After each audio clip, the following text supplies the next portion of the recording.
Hello viewers, నమస్తే. Welcome to our channel భాగ్యనగరంలో బంగారు తోట. నేను సరోజని ఫ్రమ్ హైదరాబాద్. ఈరోజు చాలా ముఖ్యమైన మొక్క గురించి నేను మాట్లాడుతున్నాను. ఇది మరేదో కాదు, సంజీవని మొక్క. ఈ మధ్య హైదరాబాద్లో నర్సరీ మేళా జరిగింది కదా. సో నర్సరీ మేళాలో తీసుకొచ్చాను. చాలామంది అక్కడ చూస్తున్నారు, కొనుక్కుంటున్నారు. కొంతమంది అది వస్తుందో రాదా రాదా అక్కడ షాపు నిర్వాహకులు చెప్పింది నిజమో కాదో అన్నట్లుగా జస్ట్ ఎంక్వైరీ చేసి వెళ్ళిపోతున్నారు. శాంపిల్ చూద్దామని నేను కూడా తీసుకొచ్చాను. ఒకటి 50 రూపీసు, 3 తీసుకుంటే 100 రూపీస్. 100 రూపీస్కి ఇచ్చారు 3. సరే, ఇంతకీ ఏంటంటే మనం చెప్పుకుంటాం కదా, హనుమంతుడు సంజీవని పర్వతాన్ని తీసుకొచ్చారు. ఎప్పుడైతే లక్ష్మణుడు రావణ యుద్ధం జరిగేటప్పుడు ఇంద్రజిత్తు యొక్క బాణం దెబ్బకి లక్ష్మణుడు మూర్ఛపోయాడు. లక్ష్మణుడు మూర్ఛపోయినప్పుడు ఎన్ని ప్రయత్నాలు చేసినా తెలివి రానప్పుడు సంజీవని మొక్కని తీసుకొచ్చినట్లయితే ఆయన తిరిగి స్పృహలోకి వస్తాడని చెప్పడంతో వెళ్ళి వెతికి ఆ మొక్క ఎక్కడుంది, ఎలా ఉంది గుర్తుపట్టలేక మొత్తం ఆ పర్వతాన్నే, మహేంద్రగిరి పర్వతాన్ని అలా చేతి మీద పెట్టుకొని ఇలా తీసుకొచ్చి మనం చూస్తాం కదా ఆంజనేయ స్వామిలా. ఆంజనేయ స్వామి ఫోటో ఎప్పుడు ఇలా ఆకాశంలో వెళ్తున్నట్టు సంజీవని పర్వతాన్ని పట్టుకొని ఎక్కువగా మనం పూజ చేస్తూ ఉంటాం కదా. సో ఆ సంజీవని మొక్క అని చాలామంది అంటుంటారు. అవునో కాదో మనకైతే తెలియదు. ఇక్కడ ఈ కథ చెప్పేటప్పుడు మరొక చిన్న విషయం కూడా చెప్తాను. లక్ష్మణుడు రావణుడి వల్ల మూర్ఛపోయాడని కొన్ని కథనాలలో ఉంటే, కాదు కాదు ఇంద్రజిత్తు వల్ల మూర్ఛపోయాడని మరికొన్ని కథనాలలో ఉంది. సో దాని గురించి మనకి పెద్దగా విశ్లేషణలోకి వెళ్ళొద్దు. ఇప్పుడు మనం మాట్లాడుకుంటూ ఉన్నది ఈ సంజీవని మొక్క గురించి. ఆ సంజీవని మొక్క, ఈ సంజీవని మొక్క ఒకటో కాదో మనకు తెలియదు. కానీ ఇది చాలా జడీబూటీ అంటారు కదా, హెర్బ్ అనమాట. అనేక రకాలైన వ్యాధులకి సింపుల్‌గా కూడా వాడుకోవచ్చు. సో మెడిసిన్‌గా వాడాలంటే ఖచ్చితంగా డాక్టర్ పర్యవేక్షణలోనే వాడుకోవాలి. దీని నుంచి తీసిన తైలం కావచ్చు, దీన్ని గ్రైండ్ చేసిన లేపనం కావచ్చు, రకరకాలుగా వాడుతుంటారు. సమూలంగా వాడుతుంటారు. అసలు ఇంతకీ దీనికి సంజీవని అనే పేరెందుకొచ్చిందంటే, ఇలా ఎండిపోయింది కదా! చూడండి, పూర్తిగా ఎండిపోయింది. ఎక్కడ జీవం లేదు. ఎండుగడ్డిలాగా ఉంది. కంప్లీట్‌గా ఎండుగడ్డిలానే ఉంది. ఇలా ఎండుగడ్డిలాగా ఉన్నటువంటి వేర్లు కూడా లేవు. ఎండుగడ్డిలాగా ఉన్నటువంటి ఈ మొక్కని మనం నీళ్ళల్లో పెడితే 24 అవర్స్ నుంచి 32 అవర్స్ లోపల మొత్తం జీవం సంతరించుకొని చక్కగా మొక్క మనకి హెల్తీగా కనిపిస్తుంది. సో నిజమో కాదో చూడటానికి నేను కూడా ఎక్స్పెరిమెంట్ చేశాను. 3 కట్టలు తీసుకొచ్చానని చెప్పాను కదా, ఇంతే కట్ట. ఒక కట్ట 50 రూపాయలు, 3 కట్టలైతే 100 రూపాయలు. So yesterday night, late night 10:00 అట్లా నేను నీళ్ళల్లో పెట్టి ఉంచాను. పెట్టిన కాసేపటికే ఒక 1 అవరు, 2 అవర్స్ కూడా కాలేదు, సన్నగా ఒక ఆకు గ్రీన్‌గా అయిపోయింది.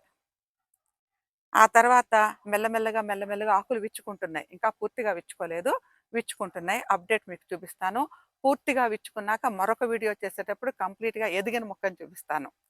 ఇంతకీ ఏంటంటే చెప్పేది, ఇది అలా పునరుజ్జీవనం పొందింది.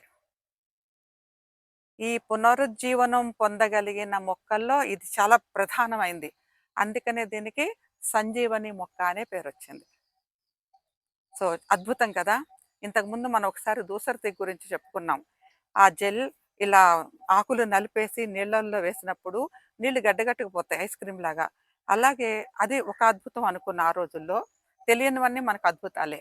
అలాగే ఈ జడీబూటీ ఏదైతే ఉందో దీనిని ప్రత్యక్షంగా నేను ఎక్స్పీరియన్స్ చేశాను ఇప్పుడు. అయితే యాక్చువల్‌గా ఇదేంటంటే కొండ ప్రాంతంలో పెరిగే మొక్క.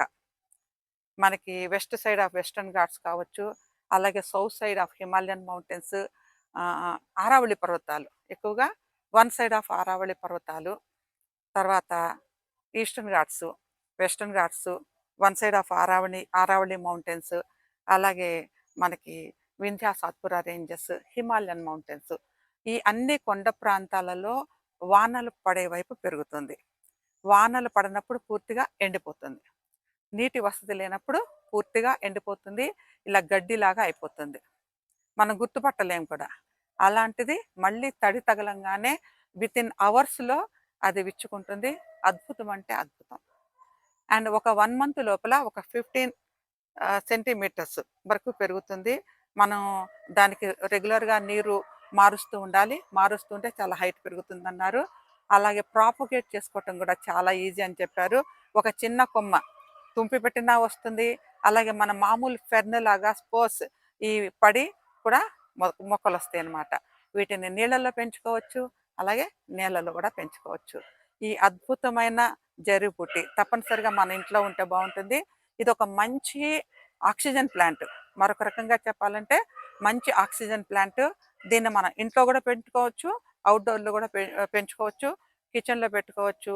ఆహ్, లివింగ్ రూమ్‌లో పెట్టుకోవచ్చు. బెడ్‌రూమ్‌లో పెట్టుకోవచ్చు. ఎక్కడ పెట్టుకున్నా సరే ఇది మనకి మంచి ఆరోగ్యాన్నయితే అందిస్తుంది. సో, ఇప్పుడు మీకు బాగా విచ్చుకున్నటువంటి ఆహ్, మొక్కను కూడా చూపిస్తా. ఎందుకంటే 2 కట్టలు నీళ్ళల్లో పెట్టించాను. అది ప్రాసెస్‌లో ఉంది. ఆ ప్రాసెస్ చూద్దురు గాని. ఇంకా పూర్తిగా తయారవ్వటానికి ఇంకొక 24 అవర్స్ పడుతుంది. అప్పుడు మరో వీడియో చేసినప్పుడు దీని అప్డేట్ కూడా మీకు చూపిస్తాను. ఓకే. ముందైతే అది చూసేద్దాము. ఇలా దగ్గరగా చూద్దురు గాని. ఇది దగ్గరగా చూసే ముందు యాజ్ యూజువల్ నా స్పెషల్ రిక్వెస్ట్, ఈ వీడియో నచ్చితే please like it, share it. కొత్త వాళ్ళు చూస్తే subscribe it and please touch the bell icon. So video notifications మీకు ఎప్పటికప్పుడు అందుతూ ఉంటాయి. ఓకే. ఇలాంటి మరిన్ని విశేషాలతో మరోసారి మీ ముందుకొస్తాను. ఇంకా నర్సరీ మేళా ఇంకొక 2 రోజులు ఉంటుంది. ఎవరైనా వెళ్ళినప్పుడు ఇది తీసుకోండి. దగ్గరలోనే ఉంది.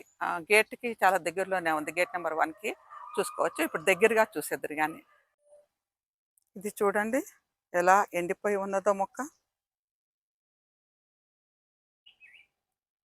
కాడలు కూడా పూర్తిగా ఎండిపోయి ఉన్నాయి. ఇలాంటి ఎండిపోయిన కాడల్నే మనం నీళ్ళల్లో పెట్టామన్నమాట. ఇప్పుడు నీళ్ళల్లో పెట్టిన మొక్క ఎలా డెవలప్ అయిందో చూద్దాం. మీరు ముందు చూసిన ఎండిపోయిన కొమ్మలు లాంటివి ఇలా నీళ్ళల్లో ఒక బాటిల్‌లో కానీ, ఒక మగ్గులో కానీ ఎక్కడన్నా పెట్టుంచొచ్చు. చూడండి.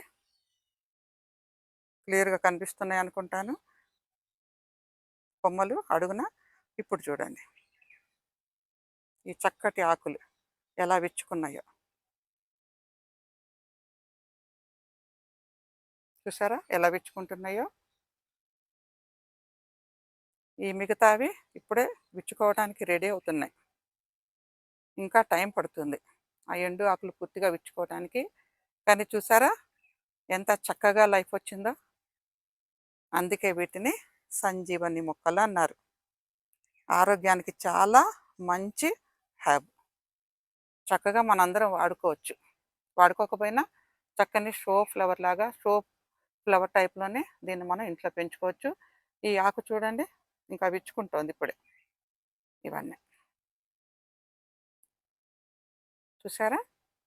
ఎంత బాగా తయారవుతోందో? చెప్పాను గదా! ఇది ఫెర్న్ జాతి మొక్క. ఓకే. లో మెయింటెనెన్స్.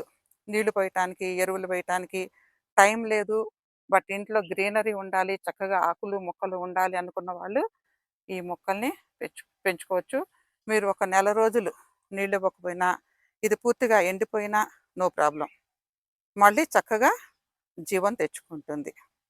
అందుకని ప్రతి వాళ్ళు, టైం లేని వాళ్ళు కూడా వీటిని పెంచుకోవచ్చు. Okay. Thank you. Thank you very much for watching.